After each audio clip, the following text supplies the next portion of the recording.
Students, welcome to the EPG Pathshala. I am Dr. Krishnendu Ray, teaching in the Department of Ancient Indian History and Culture, University of Calcutta. Today, we have come to know how the king preserved the kingdom. And in that context, we are specifically, or rather I should call it technically, the title of the topic is Diplomacy, Espionage and Interstate Relations under the early Indian polity. Preservation of the kingdom is the sole objective. That is the sole aim, master goal, which is to be realized by any means. And how to realize it? And in that context, we have to learn certain objectives which you are also getting from this module. What are those? Number one, framing policies for the preservation of the kingdom. How? Security policy, policy for the settlement of rural and urban areas, emergency taxation for financing the state, policy for maintaining the interstate relations. These are the specific objectives, but students, you must remember one thing essentially, that any kingdom contains both countryside rural areas as well as urban areas, and both these areas have to be kept under watch and control by the king. If not possible, then the kingdom will be lost. So, if in order to maintain the kingdom, preserve the integrity of the kingdom or territorial integrity of the kingdom, we have to understand how the king framed policies in order to ensure its security for the kingdom territorially as well as the people thereof, that is the proja. So, how we have to be introduced with this? Let us see. First of all, the people, what actually, students, you must remember one thing. What we today learn or read in the form of diplomacy, espionage, these are later developments, but people have gradually come to these concepts. How? These are to be understood before we go into or delve into the later developments. So that's why I have arranged these things. You must know these before. First of all, the people needed defense or protection, as we also need. They selected the leader.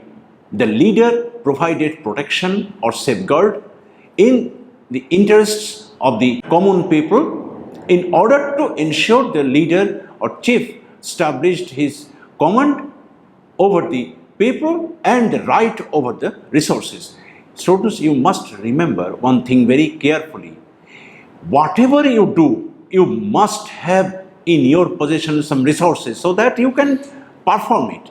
And exactly in the similar way, king also needed resources, and not only that, he had to establish command over the resources so that he could collect those resources and spend it for achieving those goals, his goals, political goals. So that is how he tried to establish certain policies, to follow certain policies. What are those? Before those policies, there were some ideological supports. What are those? That's why we have come to the next slide, ideology.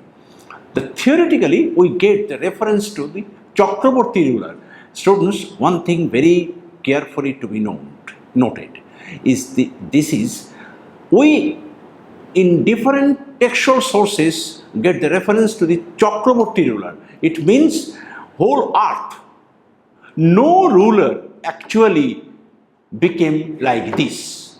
So what we get in reality? We get in reality multiple kings with smaller, bigger or big or small kingdoms, territorial kingdoms. Naturally comes up the question of establishing a kingdom or acquiring a territory or a kingdom in order to territorially augment power and authority.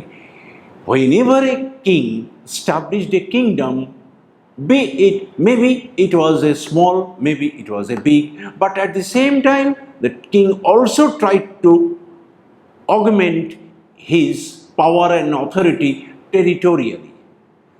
It means, in other words, king tried to conquer another land, and that is how comes up the question how to maintain what he had got and how to retain or how to conquer what he had not conquered. So that is how comes up the question of how to maintain security as well as interstate relations. So even to maintain the kingdom inherited and the kingdom recovered, historically we find a good example. Ashok Maurya inherited a great kingdom. How to maintain it? He did try to maintain it. So this is how a king may inherit a kingdom or may recover.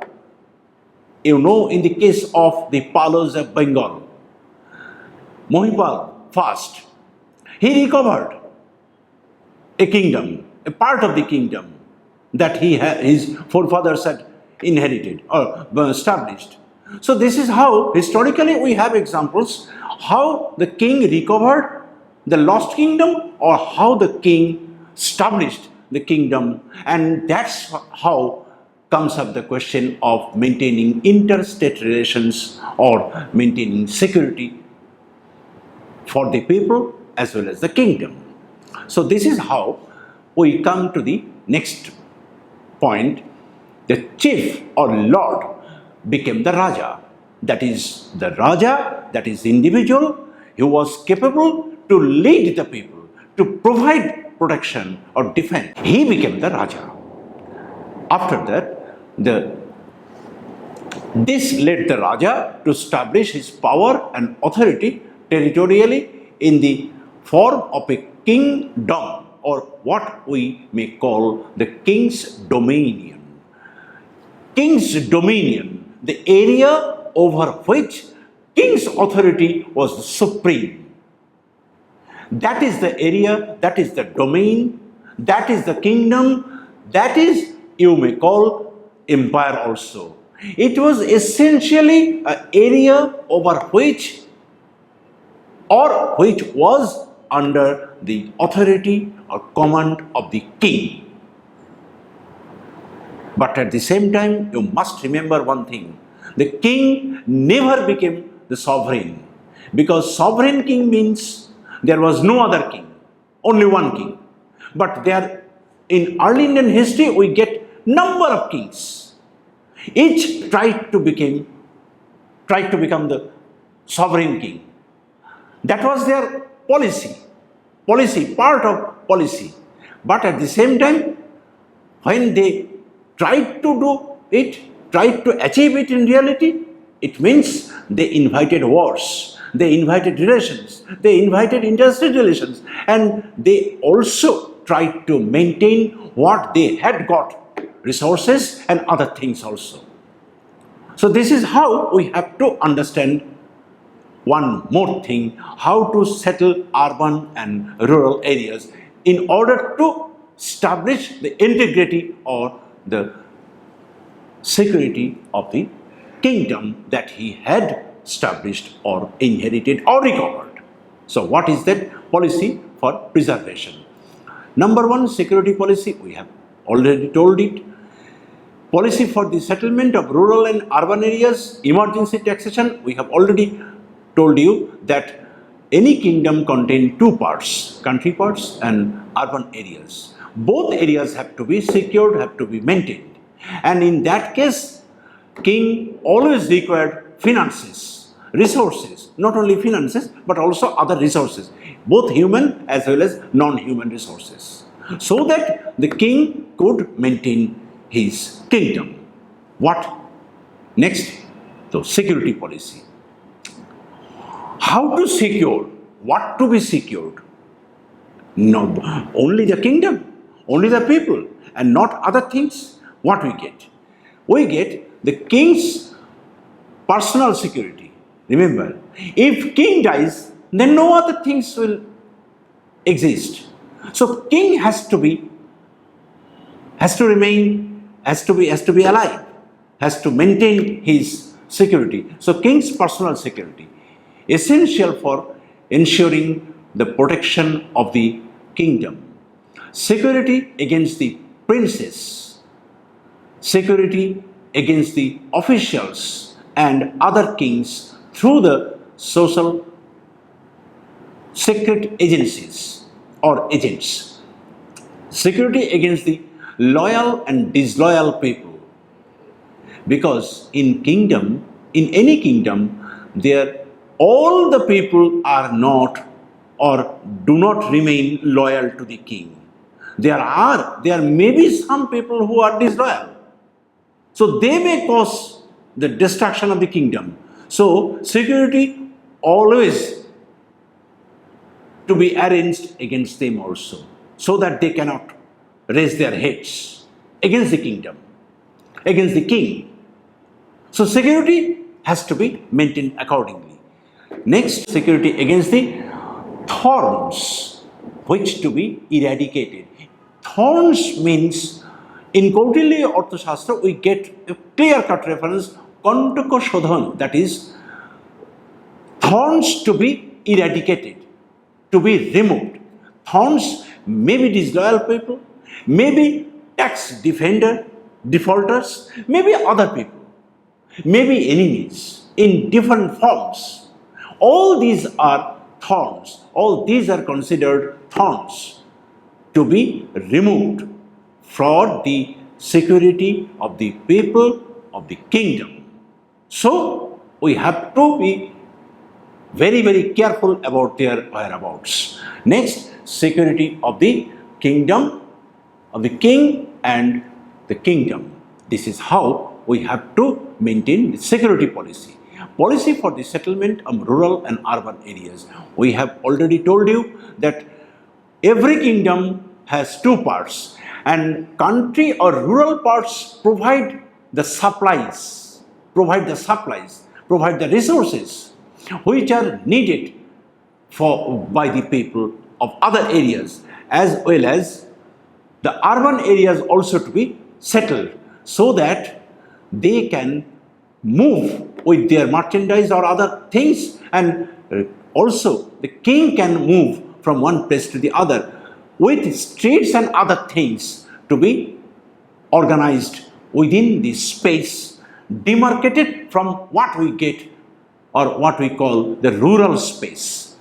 This is how for the policy for the settlement of rural and urban areas, the villages to be settled mostly with Shudra cultivators, families numbering between 100 and 500. How to be areas to be settled with Shudra cultivators? Because Shudra families will cultivate resources, paddies, etc., etc.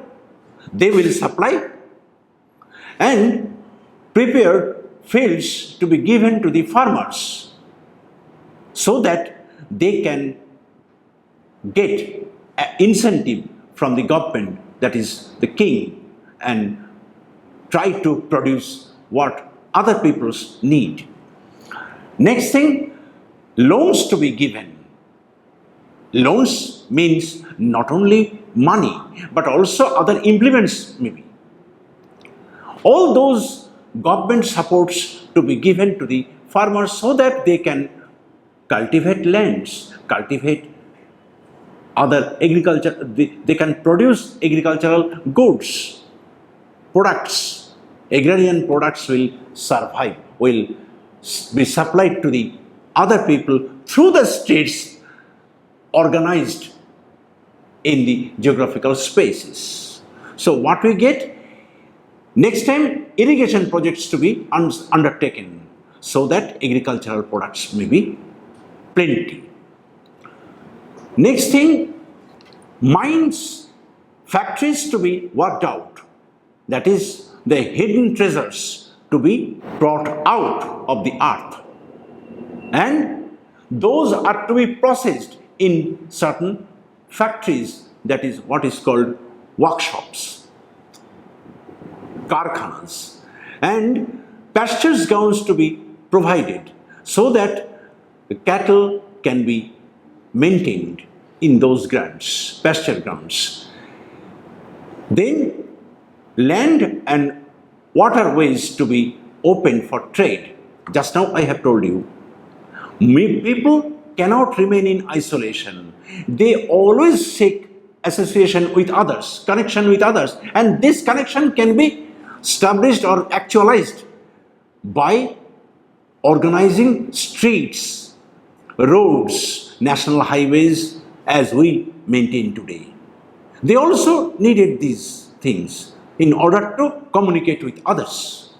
Next thing, for the uncultivable rural area settlement, there may be more or less the same measures as those adopted for the cultivable lands. Just now I have told you, if in the kingdom there are some uncultivable lands, those are to be brought under cultivation so that agrarian products may be produced more and more in order to feed the people of the kingdom. Then what we get? Settling the urban area, forts to be built in all directions. In our days also, we are making defenses. We are trying to defend our territory, our motherland. So they also try to maintain their lands, their kingdoms by building forts in different directions. A town to be built in the middle of the rural area so that movement of merchandise could converge in one area. That area was technically called town, Nagara. Town, this Nagara or town served as a treasury. Treasury means there all agrarian products and other things converged, deposited and distributed from there. Next thing, the town to serve as the area for this sale of goods. Today also we do these things. The capital to be constructed with streets and provisions relating to administration, defense, trade and commerce and industry. Yet today also in our India we have number of capitals, capital towns with streets, lanes, roads, etc., etc. At the same time with provisions relating to administration, defense, trade and commerce, industry, etc., etc. What you see today, they also practice same these things in maybe in different forms, different modalities, but they also practice these things in order to retain or maintain their kingdoms. Particularly the king maintained this by doing all these things, by organizing all these things. What we get next thing, I have told you all already that king always required resources, always required finances, and today also our country leaders, our government takes taxes in different forms from us. Yesterday also the king did this, but in addition to what he had got in the form of taxes from different categories of people, he also might need some emergency taxation. Emergency taxation means pronoyo kor, and this pronoyo kor was mandatory for payment. Different categories of people, even prostitute was not spared. They were also bound to pay these pronoyo kor in order to financially support the king. What we get? References to be revenues to be collected from the farmers, traders, others at high rates. That is completely for the interest of the kingdom. At the same time, they had to pay these at high rates. That was once in one king's tenure, not twice. So treasury to be filled by force and fraud through secret agents. If king thought so that treasury needs some other money, some more money, though that more money, that extra money could be procured by the secret agents by any means, fair or foul. That was done by the king, by the state, and that was not illegal according to the theoretician of the early Indian political thinkers. And what we get? The Shamaharta, high-ranking officer, finance officer, say for example, finance officer today, Shamaharta, high-ranking finance officer, to solicit subscriptions from people on pretext. That is, for example, say government has organized a function in order to collect some money for the poor. This is completely a pretext. Actually, government needs some money for more purposes. That is how they were charged to pay in addition to what they had paid, usually the taxes to the government. Then what we get? Policy for maintaining the interstate relations.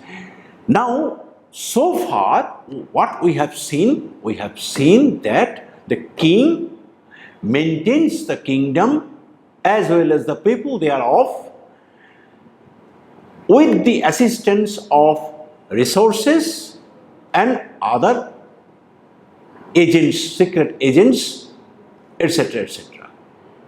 Now, king cannot remain in isolation from others.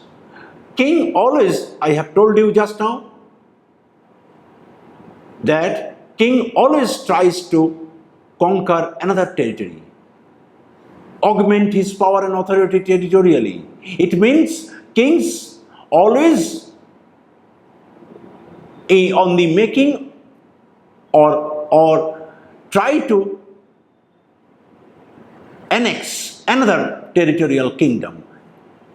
Therefore, how to annex? How to maintain its security? How to avoid failure in conquering another territorial kingdom? That is how, that is why one king has to maintain some relations. So what we get?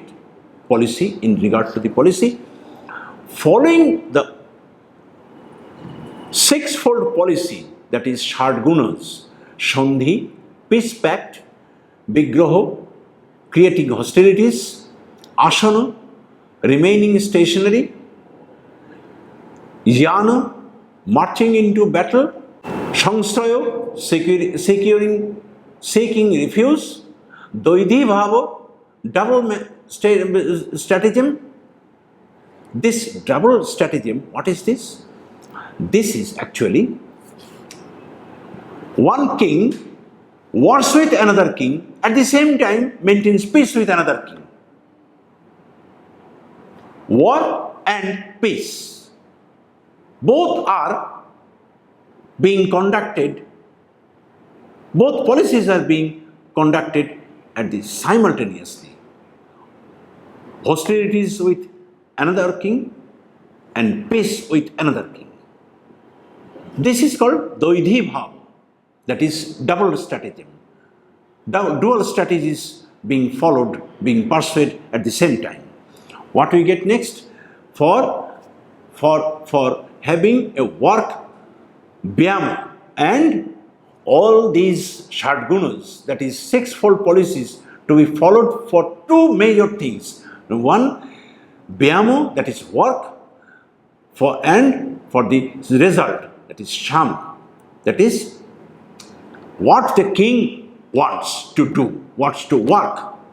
This aim or goal has to be achieved by following these six types of foreign policies or policies.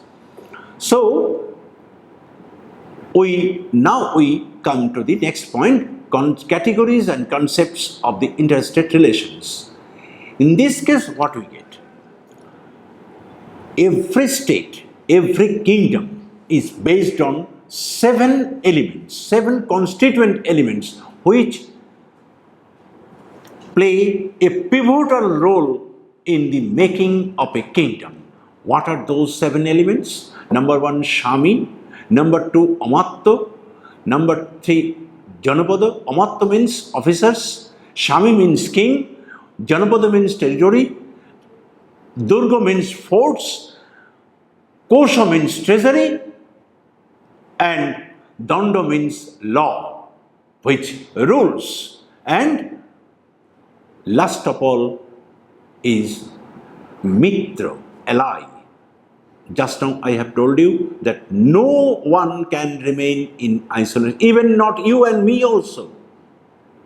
So we have to, we do need some others in our company, as our companies. King also needed these things, and that was his friend, that is Mitra. Number two, what we get? We get allies and enemies, Mitra, Amitra. Number three, power, Shakti, that is strength, and success, Siddhi, that is happiness. These three powers, material power, particularly royal treasury, and military, Prabhu Shakti, counseling power, Mantra Shakti, and the energy of the king, Utsaha Shakti.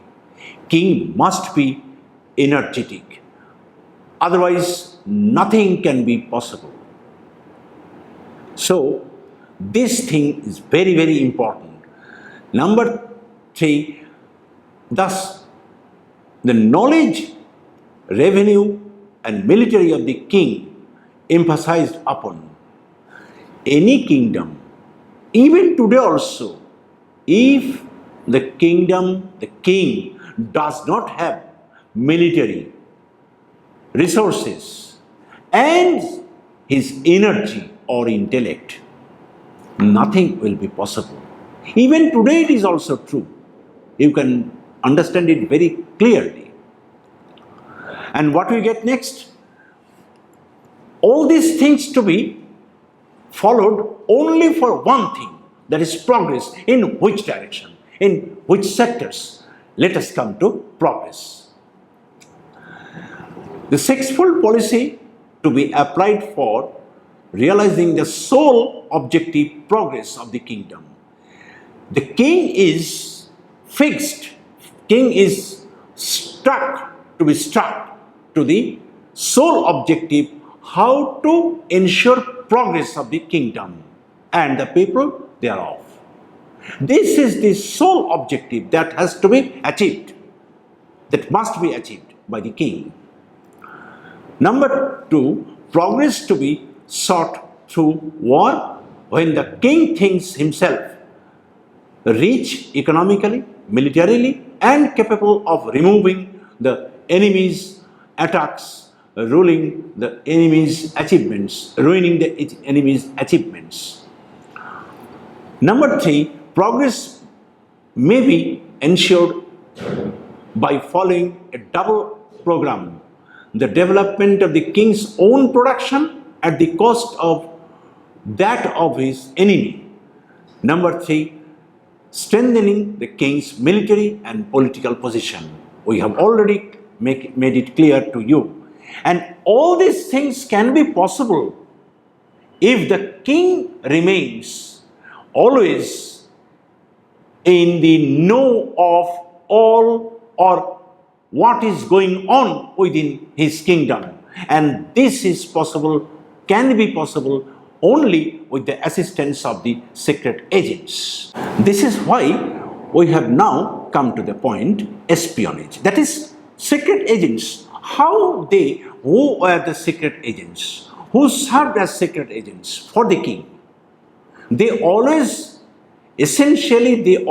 collected different information from different parts of the kingdom, from different categories of people, and sent it to the king. And that is how the king remained very alert about what is going on in his kingdom. The people, what they were doing, everything. Now, who were those secret agents? Let us see. Number one, crafty students, that is kapotik. Number two, apostate recluses, that is udasthita, different, indifferent, as if one is vagabond, moving here and there, knowing nothing. He can be avoided, no problem.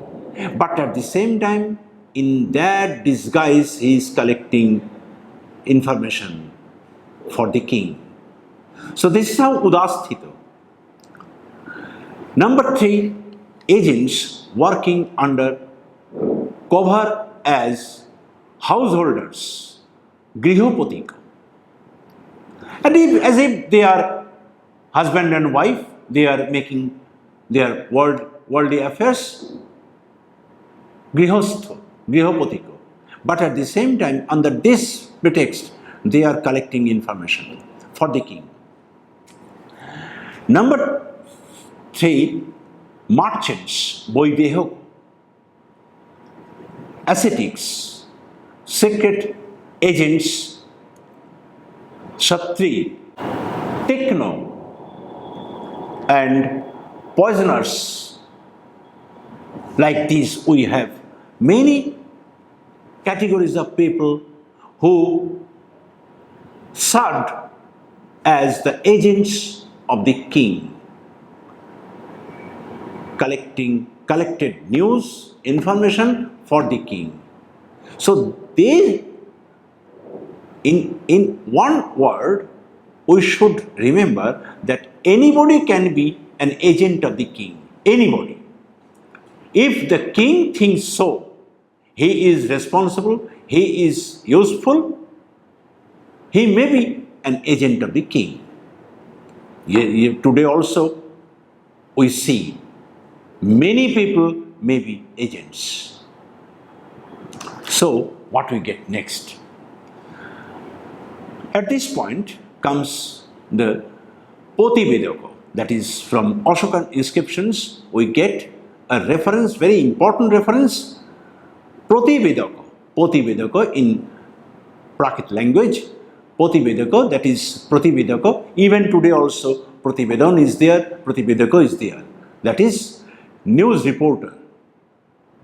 Yesterday also there were news reporters, but those reporters were meant for the king. They collected information, they served as reporters for the king, for the kingdom. Now what we get? The secret agents who move from one place to another in order to collect secret news, that is called charam, for the king, who were called mobile agents, Sanchara or Sancharin of the post-mortem phase. They kept watch over the high-ranking officials associated with the structure of administration. These officials were 18 in number, that is, all were government officers, and they were also kept under watch of the king through the secret agents. Now we come to the next point. Then we have to be care have to be careful about the aims or goals of interstate relations. The king shall think the other kings separated from him and his allies. Foreign policies to be followed for the achievement of the principal goal, that is progress, I have told you just now. The king should promote himself from decline to equilibrium and then to progress. Goal of diplomacy and for the actualization or achievement of these aims of the interstate relations, the king needed diplomacy. So what is the goal of diplomacy? In the context of the use of the secret agents for maintaining the kingdom, as I have told you just now, we may refer to the useful policy of sham, conciliation, dan, that is gifts, dando, that is military force, and vedo, that is dissension. All these things even today are also being applied. Yesterday also king applied in order to maintain his kingdom, the security of the people thereof. These means to be applied according to the requirements of the moment in connection with the kingdom. As the king thought, so he applied. As the situation demanded, so he applied. Sometime dana, sometime bheda. We know the case of Ajatashatru. He created dissension. It is told that for 30 years he tried to create dissension among the Bajjis, and after that he became successful. So here also we find the historical case of applying a part of this diplomatic policy, upayas. Now, period prior to Kautilya, what we get historically. These are textual references that we have studied or discussed up to this or so far. So what we get in pre-Kautilian period, according to the Teshakuno Jataka, that is a Jataka, particular Jataka, the goal of diplomacy to be trying to seek whatever, to keep whatever one possesses and trying to obtain what one has not yet obtained. These 5 bolos, that is forces, such as Baho bolo, that is in Prakrit, Pali language, Baho bolo, that is Bahu bolo, that is force, armed force, strength of the arms, Bhoga bolo, that is resources, strength of resources, Amaccha bolo, that is strength of officers, and Avijjachacha bolo, that is birth, whether he is of noble family or not, and that is sovereign or high birth, and Ponya bolo, that is Pragya bolo, that is the strength of intellect, that is knowledge. These 5 bolos are absolutely necessary for the achievement of the goals of interstate relations or other things. But these are seen not only in pre-Kautilian period, but also today also we can find it in different situations.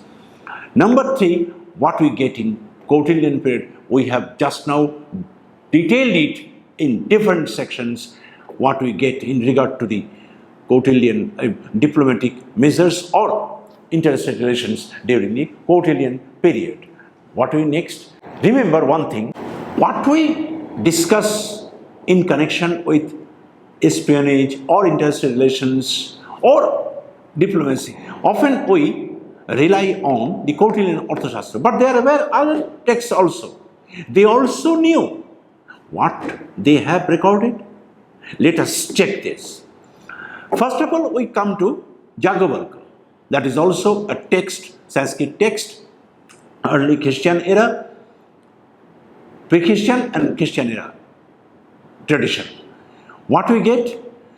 Jacobolko has also supports the conquest of a territory and its annexation, just like Kautilyan Arthashastra always supports the acquisition of a territory, of a land, more important than gold, etc., and resources. Next, so he favors acquisition, preservation. Remember, preservation is very, very important. Kautilya also has told us to preserve what you have got. Preservation and augmentation. He also favors the adoption and application of gunas and upayas. Just now I have told you in connection with the Kautilyan Arthashastra. Now, what we get from all these long discussion, long lecture, we get essentially two things. Number one, we have to maintain the kingdom and the people thereof. We have to ensure security of the kingdom and that of the people. And for this, we have to take measures, steps, we have to apply those steps, and at the same time we have to change, we may change, we may adopt or change our policies, also act as and when the situation demands. Thank you for all these, but if you are interested to know more about these things, then you are requested to go through the reading list and e-texts. Thank you all.